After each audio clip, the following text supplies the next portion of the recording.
Hey guys, welcome to another Mini Z unboxing video. So I haven't set up a wall of Autoscales this time.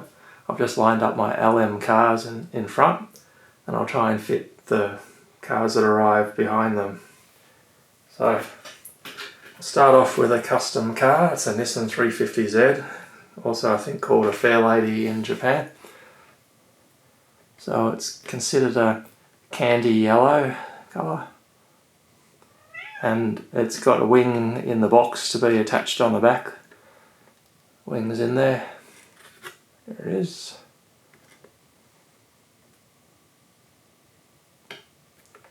So when I saw something candy yellow, I thought, let's go for it.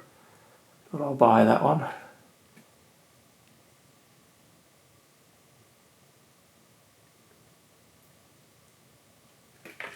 So the first one up the back.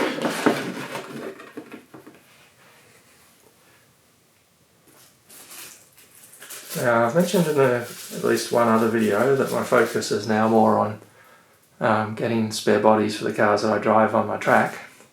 So I love the Mclaren F1s, so I really like the look of the Golf car, so I've got this as a spare, and I've got a cat outside the door whining to get in, but I'm not going to let him in because he's up and about and looking for entertainment. He can wait a bit. So it's still underneath the plastic. I'll leave it in the plastic for now until I actually need to use it. If I need to use it, that is.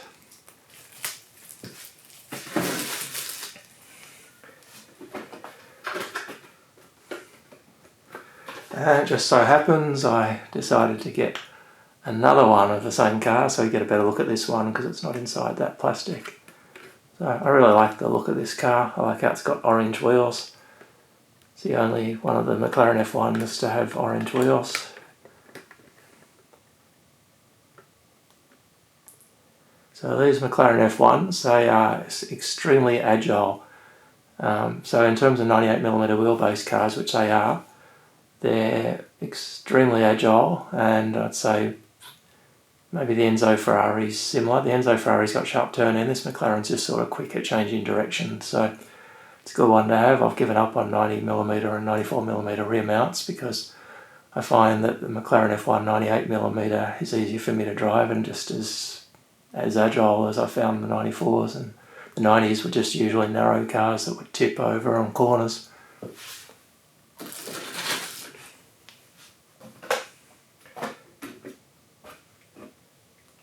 I'll go for something different now. So for a while I've been collecting these Bmw M3 Gtr, I think they're called, Route 246 body shells, and I've been mounting them on 98mm wheelbase chassis. Usually I buy some cheap McLaren F1s to get the chassis, or I hope I can come across someone selling a chassis alone, which isn't as common. So this one means I think I only have one more to go in terms of the racing sort of design. This is a plain white one that doesn't interest me. I want the ones that actually are race car sort of designs.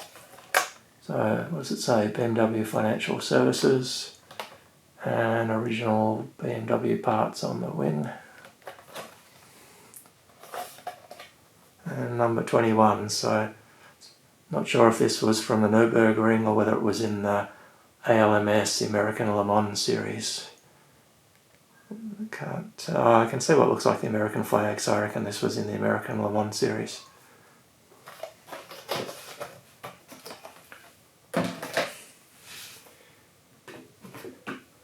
Well, I guess I really do like these McLaren F1s, so I've got a spare of this one as well.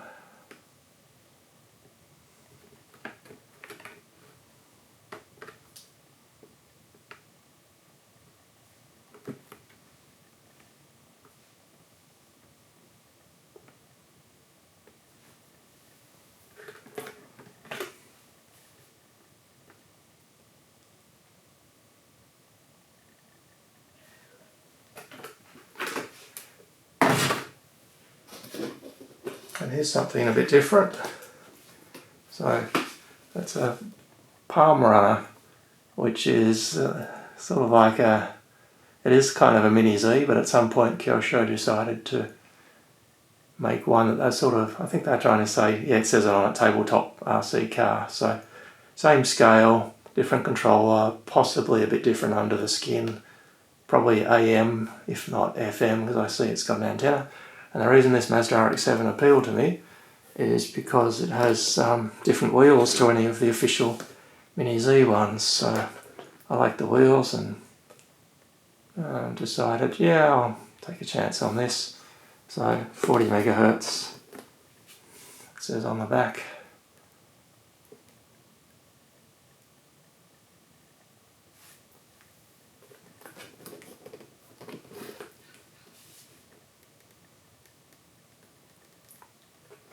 Bit more info, so I'll probably leave it inside this box, keep it original, and maybe just sit an Autoscale in front of it, and that might sort of be at a reasonable height if I do that.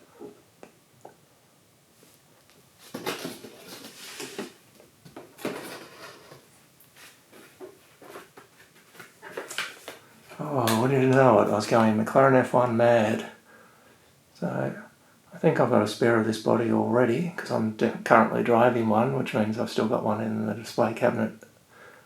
And so I now have a second spare. So this one, I tend to find it's one of the cheapest ones you usually come across, which I find interesting. It's possibly based on its appearance. It doesn't appeal to a lot of people. But in terms of the history of the real life car, this is the Le Mans winning car, so it's a bit of fame around this car, but just seems that there's a lot of cheap ones around, so took advantage of it. Could also use its chassis to mount that BMW on, I haven't decided, so it gives me options.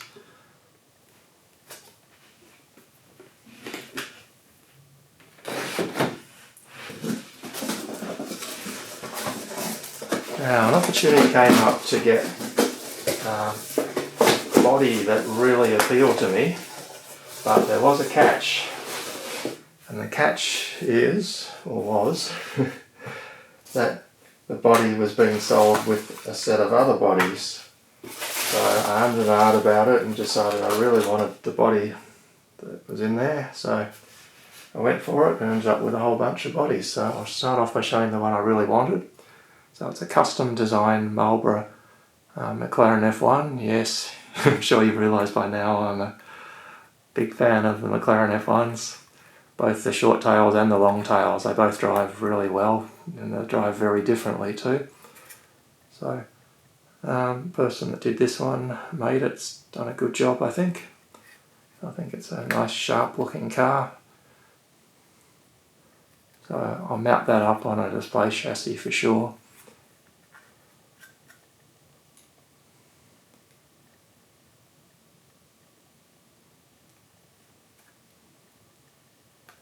So I'll put it up top.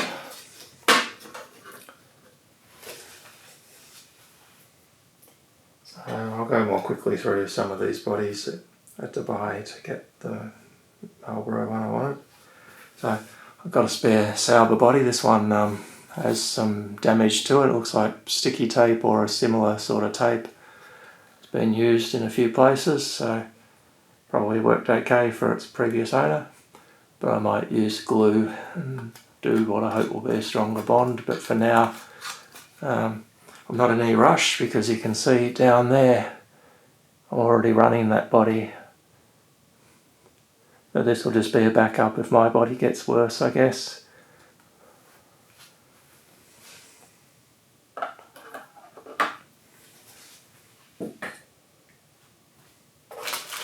So I mentioned that I'm going away from the 90mm and 94mm cars, so unlucky me I suppose. I've ended up with another Porsche body, but it's a really good looking Porsche body, which I've got one or maybe even two of already. So it's the Yokohama Porsche.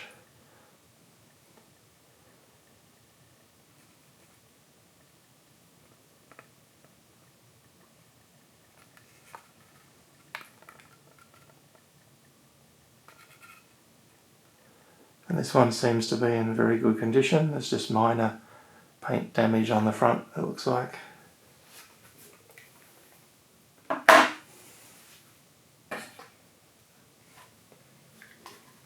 So my box of bodies also came with one of these lovely little Nissan 350s. I think this is a great looking car when it's set up to drive, because of the wide flares at the back make it look really aggressive, and that big wing looks really good on it too.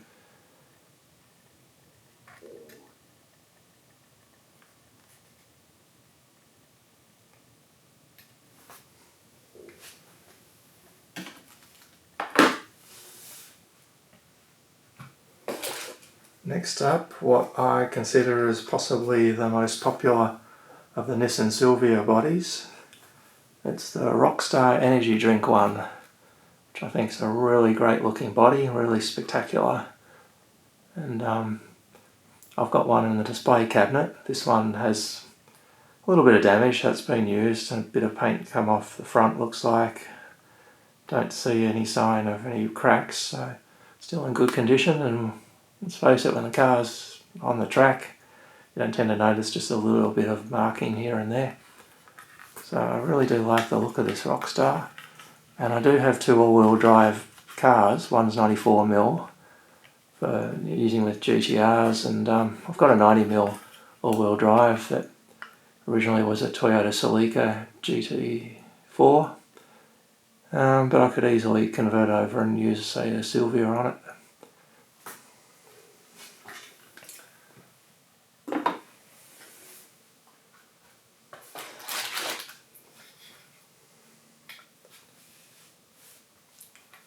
So this one looks like a Honda S2000, and one of the sort of aftermarket-y, like official modded up ones by the look of it. Like, what would it be? Veilside, maybe, one of the Japanese sort of companies that, you know, take a standard Honda and do things to it.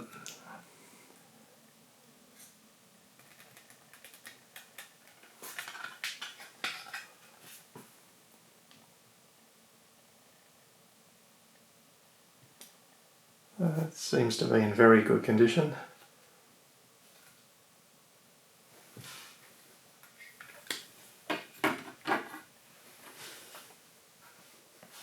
So two more. So another Nissan 350Z. Seems to be a metallic, sort of a pearl in a way, like an off-white, getting towards a bit of a silvery sort of look.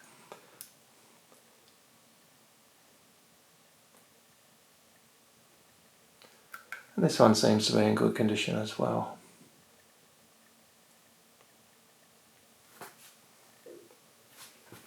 So I'm running out of room, so I'll just put these two out of sight. Alright, last one. What is this? Oh, it's an R32. It's a Nissan GTR.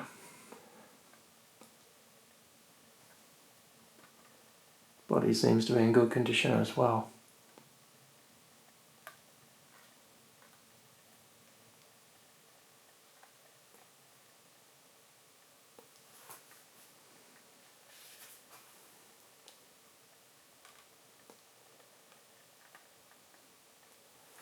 So I'll just see if I can squeeze these last two bodies up there somewhere.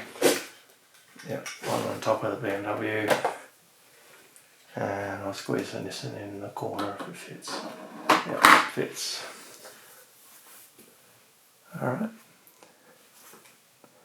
So I hope you enjoyed watching this, guys. So I absolutely love my LM cars that I put in the front. So if you've seen my previous video, you'll know that I think they're all fantastic and they've each got strengths and weaknesses. So I've been having a lot of fun driving them on my track. And it's getting close to the time when I'll be able to buy another half of the track I plan to build. I know they're available in Japan now. I'm just waiting for an Australian hobby shop to get their order brought in. And then I'll be making my track a bit more advanced, making it multi-level, so I can continue having fun with the cars. So thanks for watching. I'll see you next time.